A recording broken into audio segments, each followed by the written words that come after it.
Hello po mga kababayan, si Dante Maravillas. Ito yung mga balita ngayon po. Nagbabagang mga balita. Breaking news po.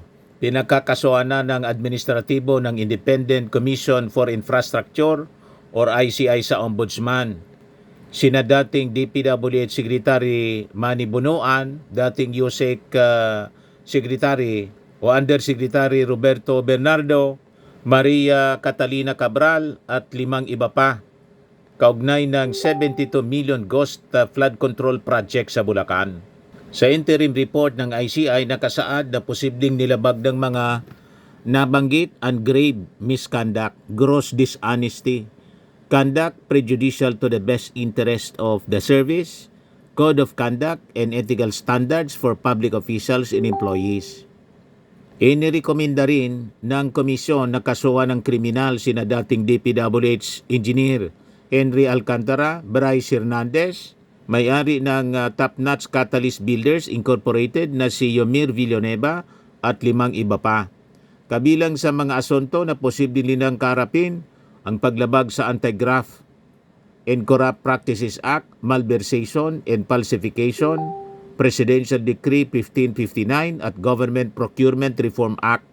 Rimati na mga kababayan. Other than that, ito pa yung isa pang balita. Yan o. Remulla Ice Task Force to probe Bilyars on infra benefiting properties. So may bagong task force ang bubuuhin mga kababayan solely para sa pag-imbestiga sa pamilya Villar on alleged links to infrastructure projects in Bacoor, Cavite, Las Piñas City that reportedly benefited their properties. Sabi po ni Ombudsman Crispin Remulla. So sabi ni Remulla, we are forming a task force, a new task force for that, just for the Villar itself. The Zapote River Drive together with the Bacoor properties that were boundaries of the rivers, its path, and the improvements made in that area. So we will determine that later on the costing of the project, sabi po ni Remulla. Wala pong sasantuhin ang ating ombudsman, ang ating gobyerno. Ay yung mga kaalyado. Di ba? Ganon. Kanina nagpa-press con si Ping Lacson, incoming Senate Blue Ribbon Committee Chairman. Sabi ni Ping Lacson, mga kababayan, si Romualdez tapos si Saldico iimbitahan sa Senate Blue Ribbon hearing. Kinumpirma ni Senate President Pro Tempore Ping Lacson na inimbita na ng Senate Blue Ribbon Committee sina dating Speaker Martin Romualdez at dating Congressman Saldico para sa susunod na pagdinig. Ayon kay Lacson, dadaan muna ang imbitasyon kay House Speaker Jordan Jesus D. bilang paggalang sa interparliamentary courtesy bago ito opisyal na maipadala kay Romualdez. Ito yung kapihan sa Senado, mga kababayan, na ginawa kani-kanina lang. The returning chairman of the Blue Ribbon Committee and also the chairman of Committee on Accounts, let us all welcome Senate President Pro Tempore Panfilo Ping Lacson. Hi sir, good afternoon. Good afternoon to all. Sige, let's get on with it. Okay, sir, una muna. Diretso na. Handang-handa ka na po ba na pamunuan uli ang Blue Ribbon Committee at wala na pong atrasan yung pagbabalik nyo bilang Blue Ribbon Committee Yeah, Chairman? if elected, sige. Sinabi ko na kay SP, I'll accept. So ready na ho uli kayo sa posibleng pag-question ng ilang senador sa ano magiging decision o hakbang nyo sa investigation sa flood control Yeah, ng that Malis? much didiscuss din namin. Na pareho pa rin. Walang magbabago. Wala man kasing magagawa yung mga minority senators kundi isupport na lang si Ping Lacson. Kasi hindi man mananalo si Marcoleta. Siyam lang po sila eh. Tanggap na ng mga Duterte senators. Talo sila sa Senado ngayon. Di ba? At dahil si Ping Lacson, ang Senate Blue Ribbon Committee, bumabalik yung tiwala ng ating mga mamamayang Filipino sa Senado. Pero kung si Marcoleta po, lalakas uli ang panawagan na abolish Senate. Kasi kitang-kita po ang pamumulitika ni Marcoleta. Pag siya yung chairman po ng committee, safe si Jinggoy, saka si Villanueva. Lahat ng mga kaalyado nila na sangkot dito sa flood control, anomalies, safe. Di ba po? Pero itong si Ping Lacson, independent-minded po ito. Hindi mo ito madiktahan. Credible chairman, mga kababayan. At hindi lang credible investigator. Kasi dating PNP chief at magaling na pulis. Hindi tulad ni Bato de la Rosa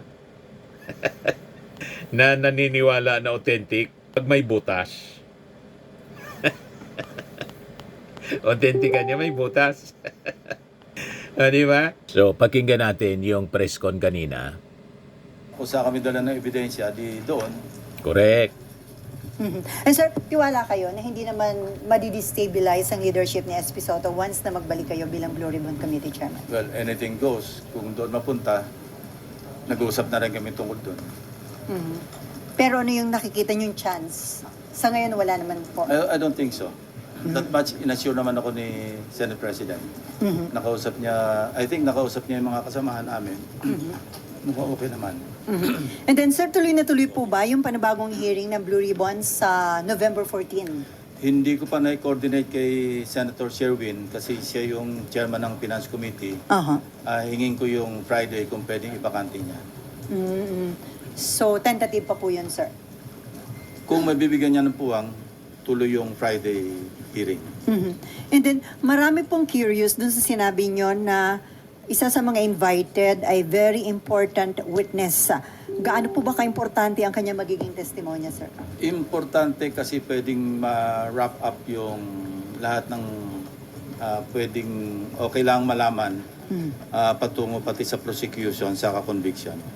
May mga bago po siyang magiging revelation na hindi pa na-reveal ng mga previous Yeah, witnesses. naturally and surely. So may nagsabi na ho siya ng affidavit, sir? Wala pa. Sa nga, pinapa-finalize ko yung affidavit within the week. Kasi base sa kwento, saka base do sa mga May bagong mga dapat, witness pala. ebidensya, mga dokumento, ledger, digital files, lahat ng notes. Kasi sabi ko sa kanya, kung magme-mention lang ng pangalan na walang suportang dokumento, wag na lang mag-mention kasi baka makasira lang ng tao. So, maski may personal knowledge, kung wala naman siyang supporting documents, wag na lang magbanggit. Sir, ito Yan ba, ang aming usapan. siya po ba nag-volunteer na lumapit po sa inyo para sabihin mag-testify siya sa Blue May Ribbon? conduit actually na nagparating. Ano po ito? Government official? Walang balita kay Gutesa, and that's the reason why, I thought of reviewing the CCTV of September 25. It was not my intention to spy on Senator Marcoleta. No?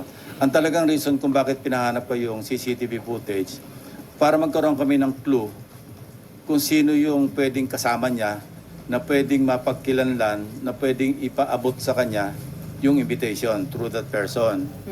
Kasi nga, nawawala siya. And we need him to sue up yung kanyang mga na-testify na earlier, or kung meron siyang mga additional na documents or ebidensya to back up his claim in his sinumpang salaysay.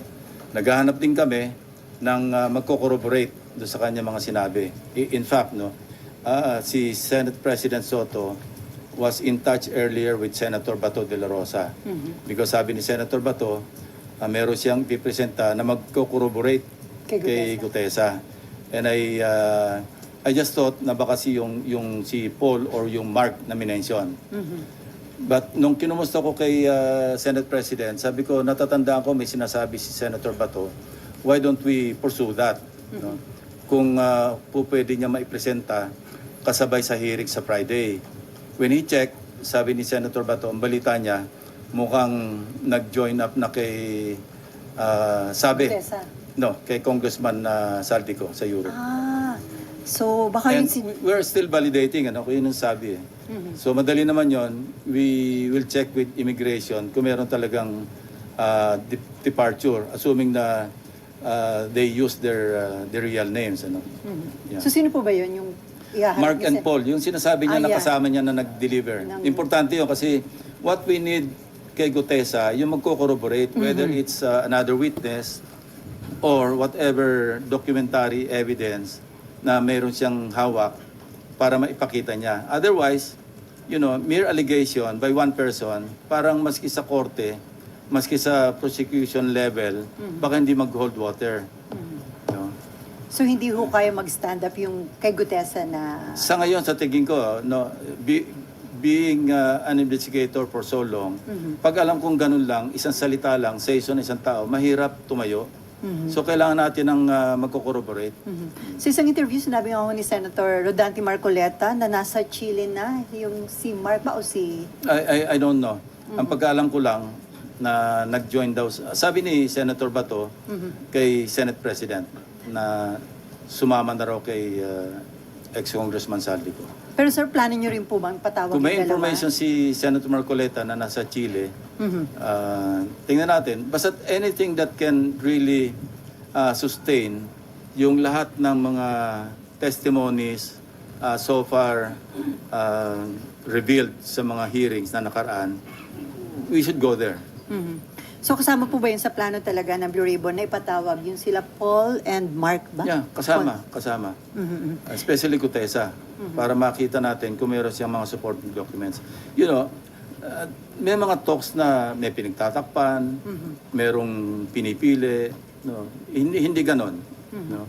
Maski sa pag nag-resume ng hearings, walang magbabago. Doon sa naunang direction ko noon bilang chairman, na where the evidence leads us, we'll go there.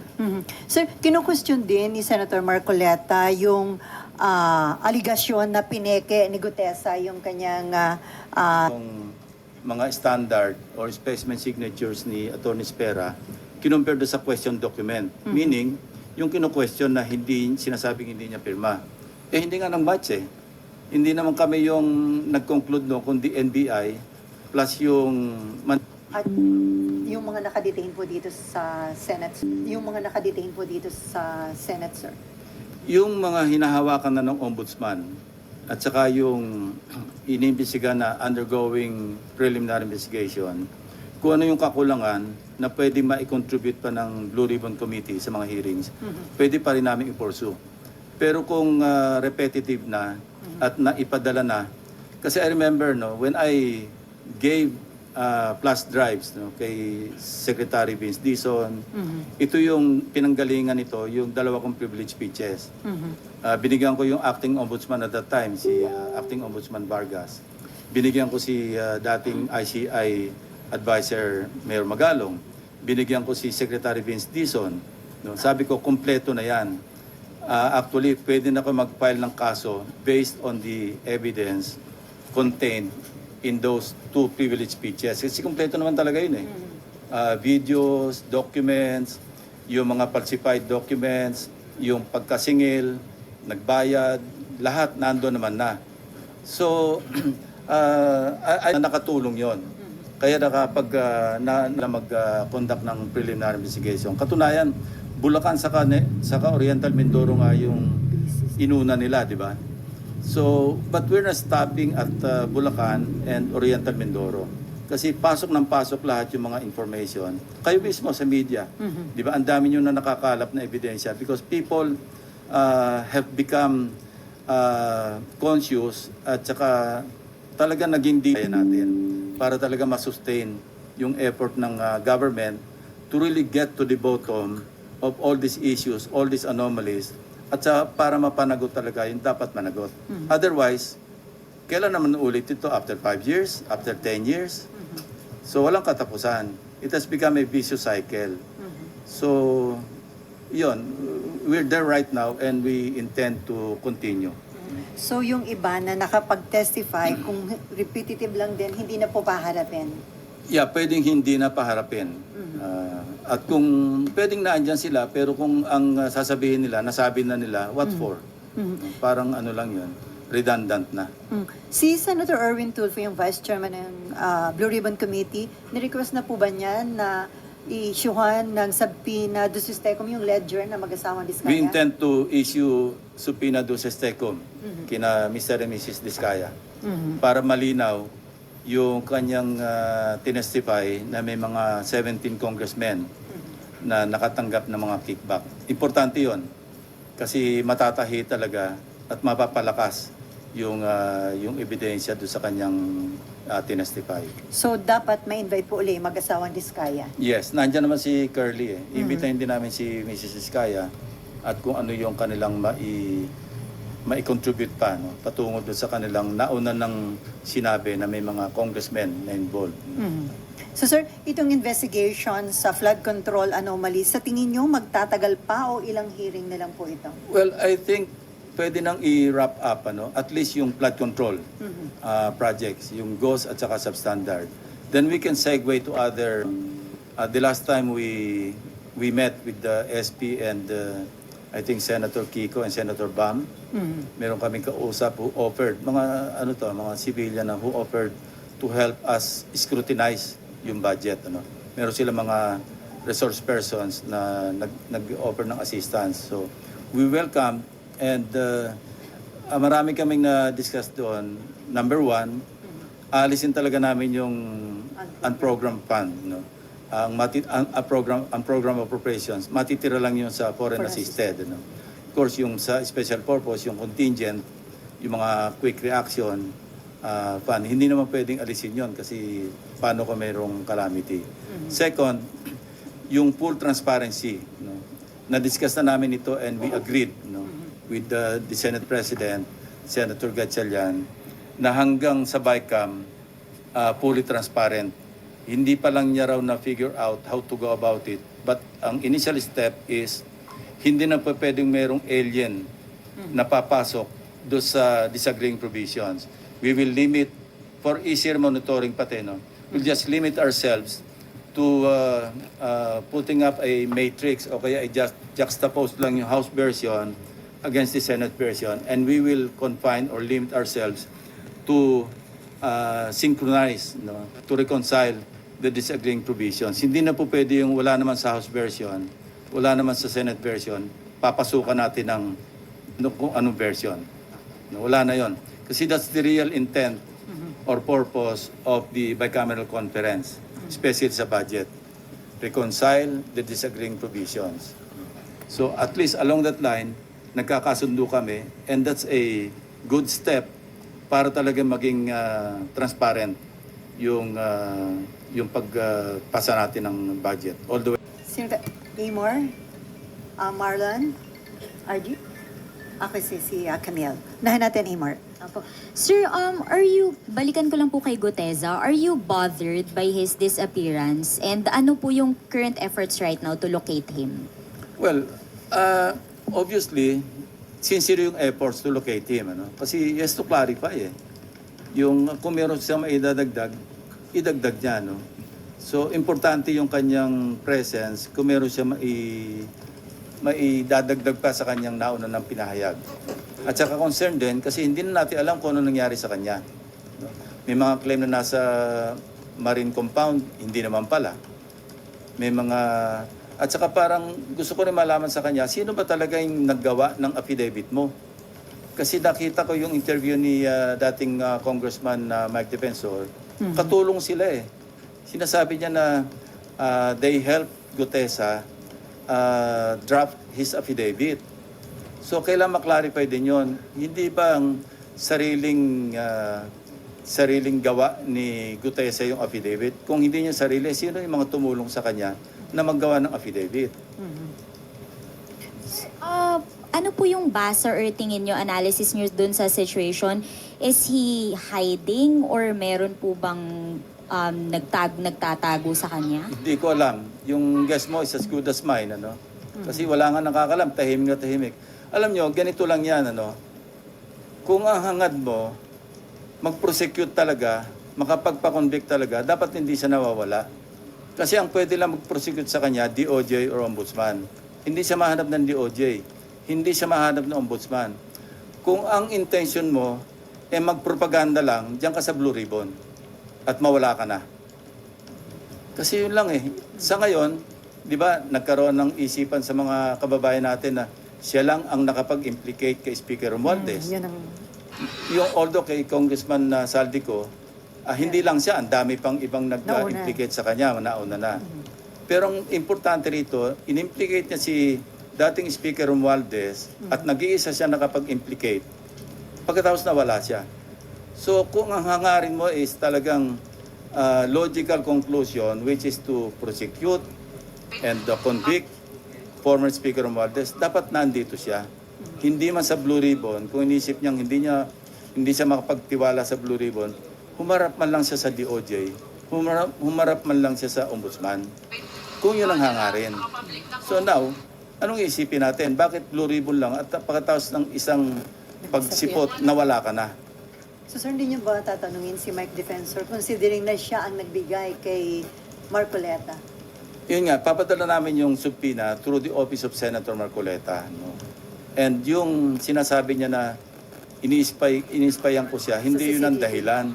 Gusto ko lang makita, kaya pinareview ko yun, para makita ko, baka sakaling may nakakakilala o makikilala natin yung kasabay niyang dumating. So nung So na-establish niyo, sir, incidental na lamang yon na sinalubong pala siya ng staff ni Senator Marcoleta, dinala sa opisina niya, nag-stay for a while, tapos nanood ng hearing doon sa gallery hanggang sa tinawag siya 10:27 I think. But he stayed there. He arrived at around 8:27. At saka yung CCTV, this is a public place. Yung Senado. Huwag tayong magtaka. Alam na natin na merong CCTV dyan. Kayo mismo na mamonitor nyo kami pag dumarating na kami, di ba? Kaya minsan nakaabang na kayo sa second floor. So this is an open area. No? And, you know, meron tayong jurisprudence tungkol sa CCTV footages. Yun yung Ople versus Torres. Ang tawag doon, ang doctrine doon, yung reasonable expectation of privacy. Meaning, pag nasa public place ka, i-expect mo naman na yung privacy mo mako-compromise, no? May reasonable expectation privacy. Kung nasa private place ka, now, I heard Senator Marcoleta na kung ako raw ba nagbi-Big Brother o okay lang ba raw na tiktikan niya rin opisina ko, well, bibigyan ko siya ng logbook kung gusto niya everyday, kung sino yung pupunta sa office ko. At walang contractor na pupunta doon. Wala maski sino pupunta except mga official. Public place to, huwag tayo maging onion skin na lalabas yung mga bisita natin o kung sino yung mga pinatawag natin. Dahil CCTV yan eh. Okay, last question, Opo. Amar. Sir, mag-a-apply po ba dun kay Guteza yung pag hindi po siya sumipot after the subpoena ay warrant of arrest yung next? Meron na siyang problema sa prosecution service ng DOJ. Why? Because meron ng resolution yung RTC, Executive Judge ng Manila, na nagre-recommend na siya sumailalim sa preliminary investigation for falsification of documents. So, let's leave it at that.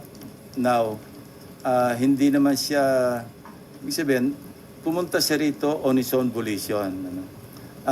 Para gipitin pa siya na i-issue siya ng subpoena and then warrant of arrest, papakontempt. I don't want to go there. Sir, naalala ni Nimpan, si Mike Defensor din ang naglabas noon kay Ador Mawanay. So, regarding kaduda-duda No, I'd ba like to paglabas correct ni- that. Yun ang misimpression. Hindi si Ador Mawanay, si Udong Mahusay. Udong. Remember si Udong Mahusay, yun yung whistleblower against former FG. Di ba? Nung nasa safe house, hindi kinidnap, ni-rescue ni Mike Defensor. So, nawala yon as witness. Si Ador Mawanay, ewan ko kung sinong sirari ng ulo na nag-recruit, nag-invento ng mga account numbers na meron kaming $700 million daw dalawa ni ERAP, na in several foreign banks. And ano lang to, trivia. I myself, kasi nag-aalala ko noon, baka mamaya, dinipositohan nila ako ng pera sa Hong Kong na i-withdraw nila lang para maipakita lang na meron akong account na ganong kalaki sa Hong Kong. So ako mismo, nagkusang loob noon, I wrote the regional director of HSBC. No, hindi. Ano ito? Hong Kong. Yung isang bangko. Anyway, na nag-reply, ang sagot sa akin, yung pattern ng account number ni Mawanay, pattern ng account number ng credit card, hindi ng bank account. Doon pa lang alam ko na nagsisinungaling siya. And by the way, Victor Corpus, siya kasi nag-handle. After 10 years, or more than 10 years, he approached me through a fellow cavalier na gusto raw mag-apologize personally. And I accepted. No, nag-usap kami, sabi niya talagang, I was taken for a ride, although it took him that long to rectify and to apologize. Sabi ko, apology accepted. Even yung one major daily, yung Philippine Daily Inquirer, kasi naging subject ko ng libel case yung Philippine Daily Inquirer. No? They tried to negotiate with me doon sa aming libel case.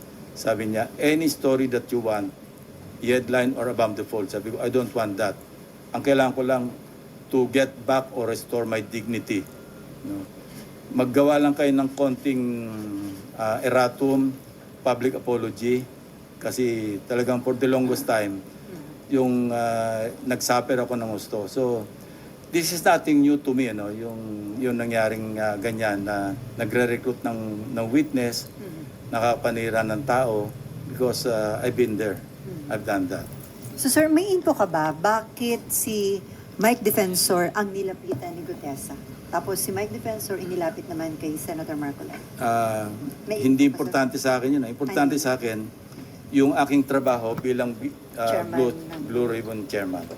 No, yung mga side lights, yung mga distractions, yun ang nakakasira sa investigation. When somebody disrupts the proceeding, when somebody distracts yung attention, hindi tayo makapokus sa real issue, then doon tayo maliligaw. Okay. Marlon, then Camille, and then Raymond, and then Nympha.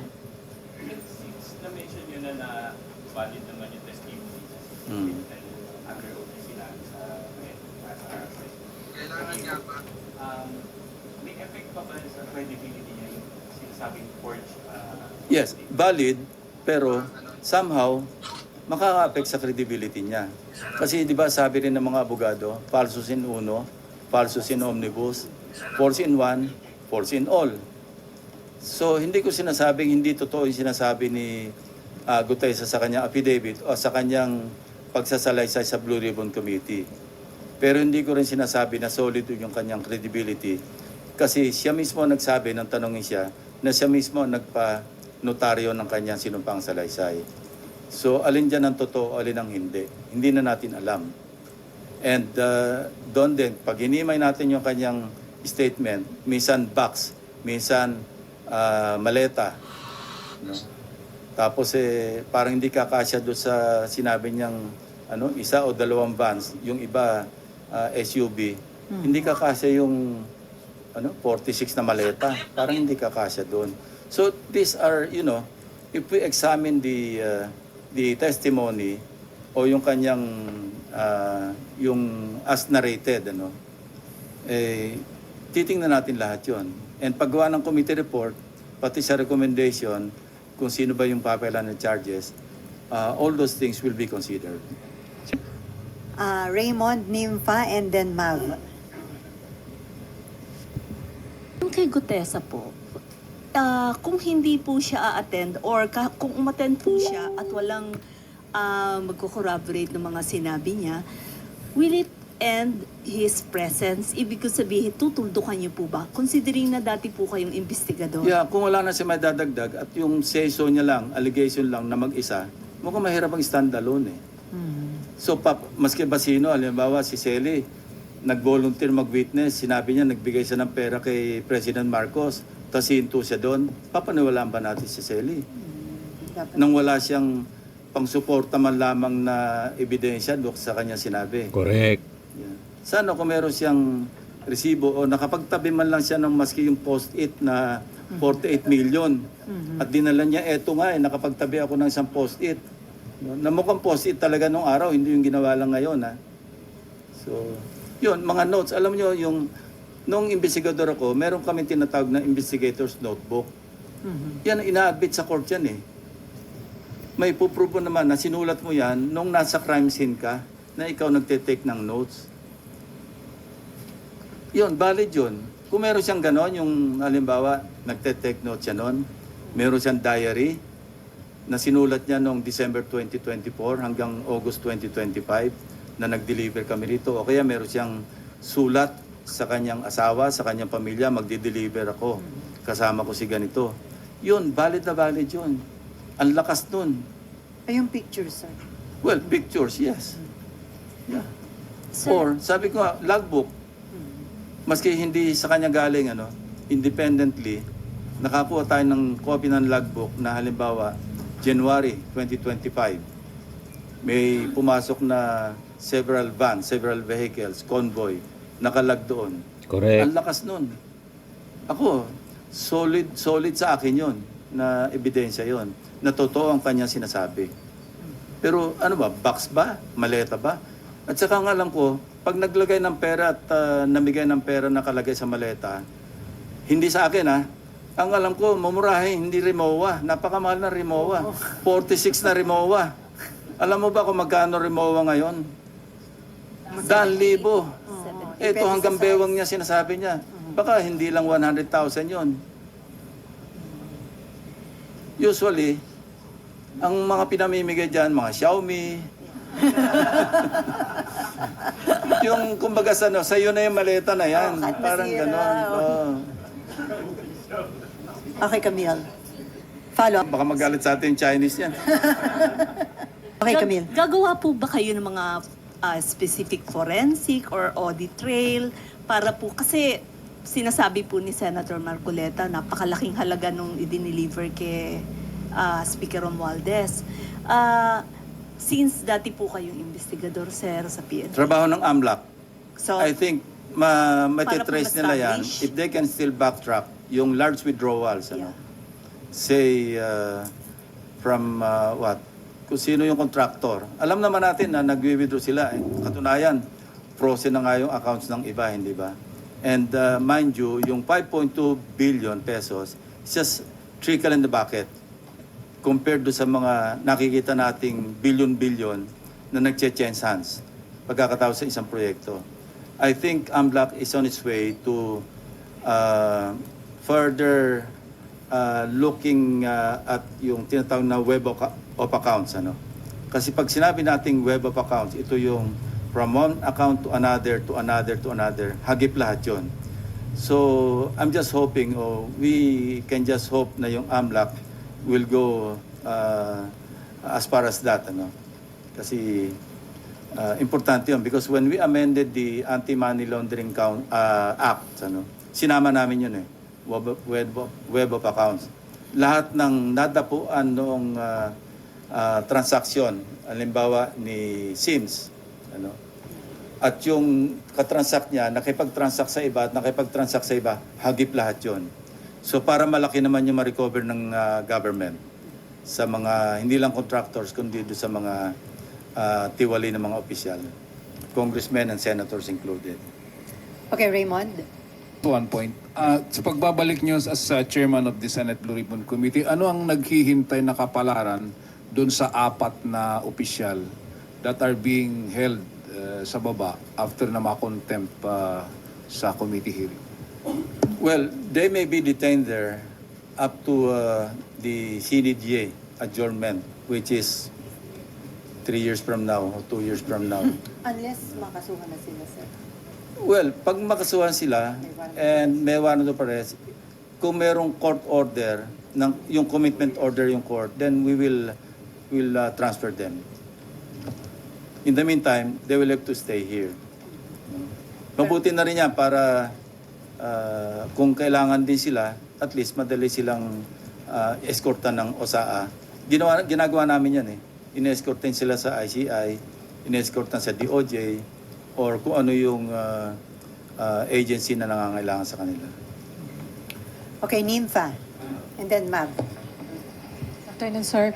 Sir, dun lang sa particular sa budget po ng DPWH, ngayon, sir, meron na ba kayong ginawa, sir, na pag-aaral kung magkano yung dapat na matapyas, magkano yung dapat na ilipat based sa inyong studies? Actually, meron na. Noong nag-revise yung DPWH, di ba tinanggal lahat yung flood control? That's 255.5 billion. Tinetrace namin kung saan napunta. Kasi walang naiwan doon sa 255 or so billion pesos. Kung saan napunta, and we're trying to find out kung saan. First, in fairness, kasi yung PhilHealth, merong 60 billion na pumasok doon sa House Gov. On top of the initial 112 billion na naka-appropriate do sa NEP, nadagdagan pa ng 60. That's good. Kasi para kailangan yan sa universal healthcare. Yung iba napunta sa farm to market roads. Kung saan. Merong napunta sa ayuda. At yung ibang ayuda, naligaw pa sa program, which we intend to uproot, ibalik namin sa regular. In fact, ang usapan namin ni Senator Sherwin, yung MAIP, i-consolidate na lang namin sa universal healthcare para magawa na yung zero billing sa mga government hospitals. Instead na naka-MAIP, ito na ang nagdi-distribute, nagbibigay ng guarantee letter, mga congressmen at saka senador, aalisin natin yan. Magkano yun, sir? Ang napunta, not so much, I think 20 plus. Billion. Nasa amin yung record. Anyway, billion din yung nailipat sa MAIP. Merong nailipat sa AIX. Na, ang intention namin ngayon is to consolidate all these, mga gumagala-gala na mga pang-social services under 4Ps.